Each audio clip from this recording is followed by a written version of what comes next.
I was doing a lot of home births with the midwife I was working with, who was a nurse midwife.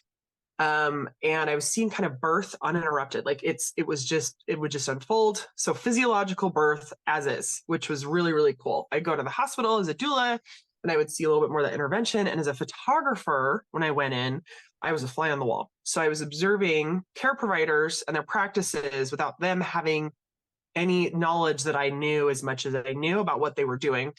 And I was horrified at the lack of consent that I often saw, some of the treatment that I saw, some of the intervention that I saw, and really concerned about what was going on. Because, so you live in St. George as well. We live at a hospital, very low C-section rates, great rates in terms of everyone, surviving.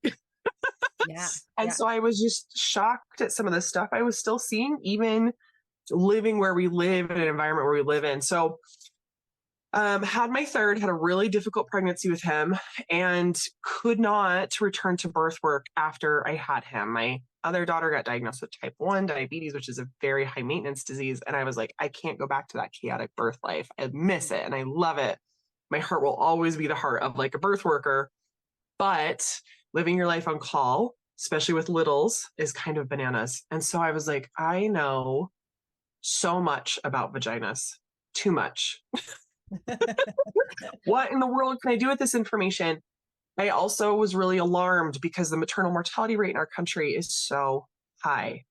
Like it is more dangerous to have a baby today than it was in 1985.